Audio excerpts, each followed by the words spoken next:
The Christmas dinner where my sister tried to brand me a failure, but her lies unraveled when her boyfriend exposed the truth, and my years of stolen work, lost dollars, and silent strength finally rose.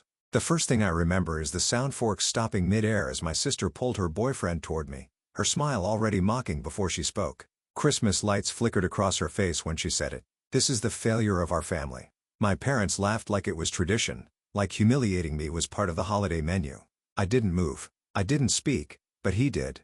He looked at them, then at me, and his voice cut through the room. "Interesting. Because she's not the one who's done." And that was the moment everything quietly shifted. My name is Serenity Hale. And for as long as I can remember, I've lived at the edge of every room in my own home. Even as a kid, I learned how to move quietly, how to carry plates without clattering them, how to stand where the light didn't reach, how to leave space for the people my family actually noticed. Most nights, dinner felt like a stage play where everyone else had lines. Leia always sat in the center under the bright chandelier, her plate filled first. Mine was whatever was left when the serving dishes came back around: cold vegetables, a broken corner of bread, the smallest piece of chicken. I didn't complain. Complaining only led to Diana's voice, soft but sharp. "Don't be greedy, Serenity." She said it so often it became a kind of rhythm in the house. Richard barely looked in my direction unless something needed fixing. A broken faucet, a late bill, a chore Leia didn't feel like doing. I was good for tasks, not attention. He called it building character, though somehow Leia never needed the same lessons. She got new clothes, new clubs, new opportunities. I got lectures about being realistic and grateful. I remember one winter afternoon, Leia forgot her project for school, some elaborate poster Diana helped her with. When the teacher called about it, Richard didn't ask Leia why she left it behind. He turned to me instead, irritation ready in his voice. "Why didn't you remind your sister?" As if my role wasn't to live my own life, but to keep hers from falling apart. Leia didn't even look guilty. She never did. In our house, guilt was something assigned, not earned. The older we grew, the more invisible I felt. My achievements, small hard one, vanished in the shadow of her performances. I remember earning a place in an art program downtown. I came home with the acceptance letter, heart racing, thinking maybe this time they'd see me. Diana read it in silence before placing it neatly on the counter. "Leia has danced that day," she said, "and we can't be driving all over town." When I didn't respond, she added, "Your mother would want you to be practical." The acceptance letter went into the trash that night. Leia's dance costumes arrived 2 days later. Money disappeared the same way my chances did, quietly. Payments meant for my classes, my savings, my future, redirected into Leia's needs. New shoes, competition fees, weekend trips. I learned not to ask where my portion went. Asking only made Richard sigh like he was tired of educating me. "We invest where it matters most," he'd say. I always knew what that meant. The funny thing is, no one ever called it favoritism. They called it support. They called it doing what's best. They called it family. And I believed them because believing made the house feel less cruel. Still, I wasn't entirely blind. I had my own small rebellions: late nights drawing in the laundry room studio above the washers, saving scraps of my allowance in envelopes hidden behind detergent bottles, building a quiet world where I didn't have to earn a place at the table. But even then, even with all the clues, a part of me thought things might change someday. That if I worked hard enough, stayed steady enough, quiet enough, I'd be invited into the warmth they reserved for her. It took me a long time to understand that warmth was never meant for me. That was the day I learned my place in this family. It happened quietly, the way erasers always do. A missing name, a shifted glance, a door closing without sound. I was in the office late, the kind of evening where the city outside feels like a distant hum. Leia's voice carried from the break room, bright, rehearsed, careless. "My sister doesn't have a real career," she said loud enough for laughter to follow. "She just floats around. Adrienne only keeps her around out of pity." I didn't step in. I stood behind the half-open conference door, one hand on my laptop bag, breathing through the familiar sting. By the time I walked past them, the conversation had already changed, as if the insult had never existed. But the next morning, the real blow came. My concept file, weeks of work, was gone from the shared folder. In its place was a new version, renamed, polished, just enough to look like someone else's idea. Yila's initials sat in the signature line. I stared at the screen longer than I should have. The cursor blinked, patient, indifferent. A soft knock broke the stillness. The intern stepped in, shoulders curled like he was trying to disappear. "I saw her download your file yesterday," he whispered. "She deleted the original." His eyes flicked toward the hallway. I didn't know what to say. I nodded, not at him, at the pattern, at the cycle so old it felt like part of my bloodstream. I opened the access logs. There it was, her username, the timestamp, the deletion. The upload. Clean.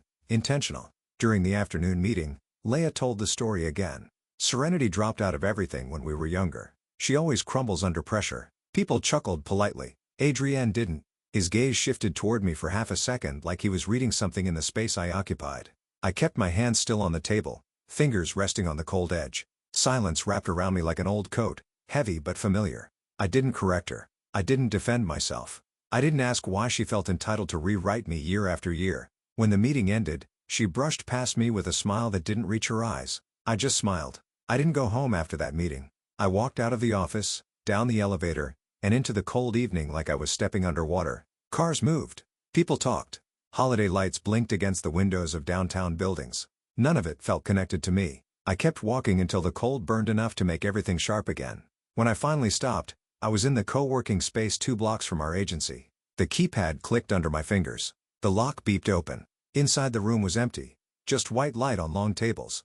The hum of a printer someone forgot to turn off, and the faint smell of stale coffee grounds. It was the kind of silence that doesn't comfort, but steadies. I placed my laptop on the table and opened the logs. Every time stamp was a small betrayal. Leia downloading my concept, the deletion, her upload, the edits, then the email she sent Adrian late at night claiming the original direction had flaws and she had fixed it. I didn't react. I just kept scrolling.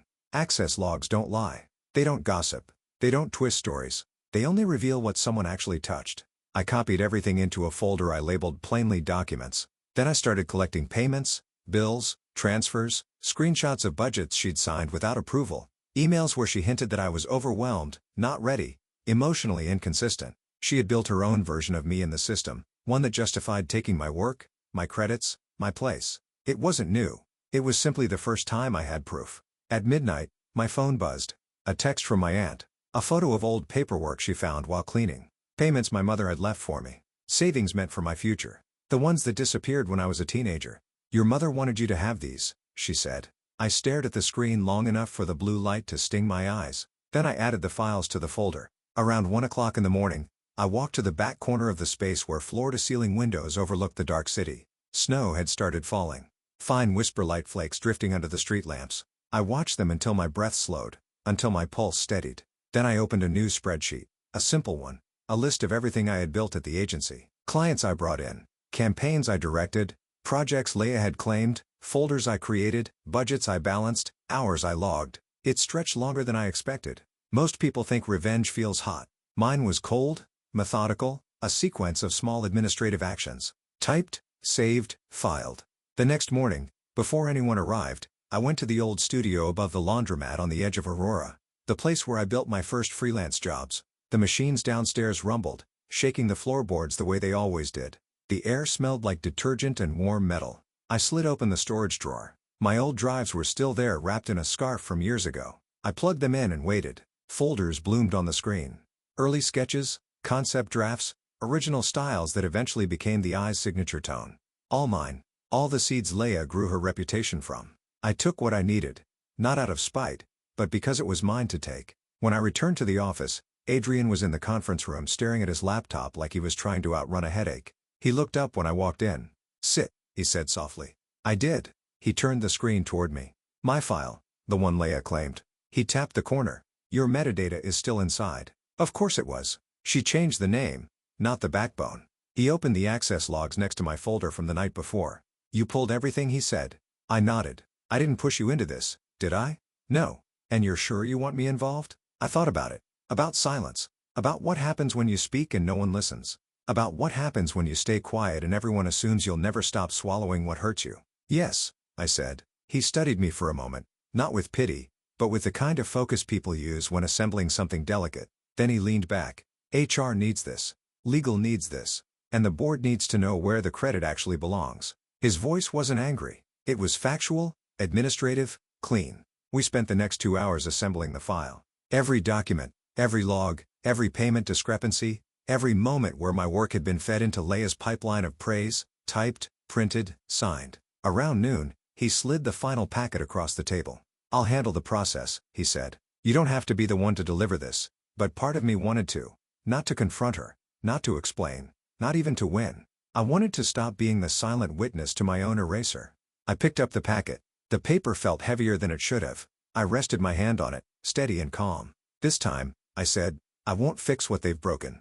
I arrived late on purpose. Christmas dinner was already in motion when I stepped through the doorway of my father's house. The air was thick with cinnamon roasted meat and the kind of laughter that sounds rehearsed.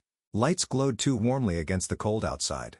Every year this house tried to convince the world it was a home. I stood near the hallway, letting my coat drip melt water onto the tile. They didn't notice me at first.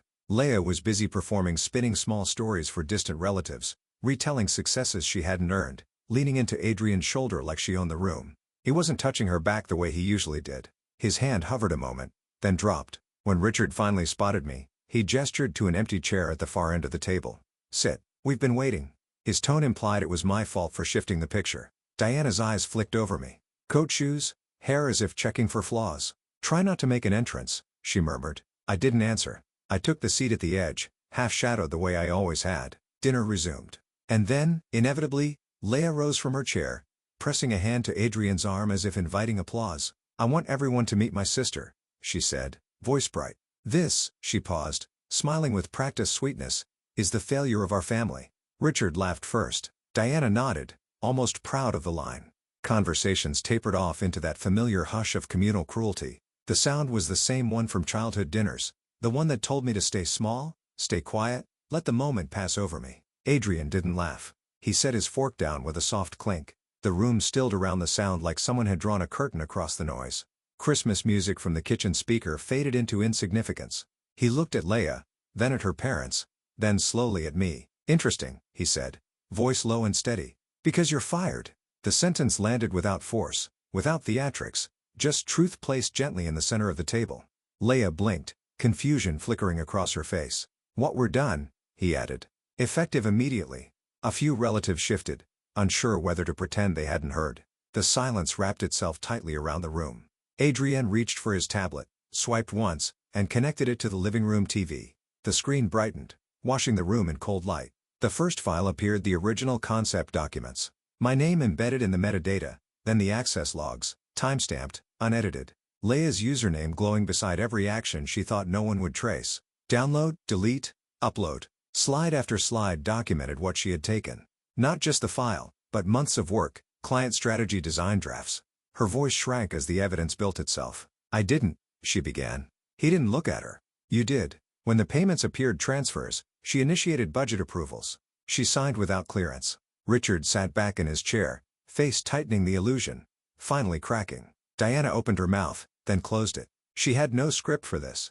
Adrienne continued calm as ever. "The board received the full report this morning. HR has already processed the termination and the final note." He clicked once more. My portfolio appeared. The actual one, the campaigns I built, the projects I led, the clients I brought in, years of work hidden behind their narrative. "Serenity," he said. "Eyes on me now, not asking for permission, simply stating, reality is the co-founder and principal strategist of our agency. She always has been." No applause, no vindication, just a shift in the air as if the house itself had been holding its breath for years, and finally exhaled. Leia stepped back from the screen like it burned her. "You're choosing her over me." Adrian looked at her with the same quiet finality he'd used all night. "I'm choosing the truth." No one looked at me directly. They couldn't. The story they built had collapsed in front of them. I sat there, hands folded loosely, heart steady. For the first time, my silence didn't feel like surrender. It felt like authority. Seattle didn't feel like a fresh start right away. At first, it was just gray mornings, unfamiliar bus routes, the sound of rain against a window that didn't belong to any version of my past. But distance has its own kind of mercy. It gives the mind room to breathe, to unfurl, to rethink the shape of a life. My new apartment was small with clean walls and a single plant I kept near the window. The city outside was quieter than Aurora in winter.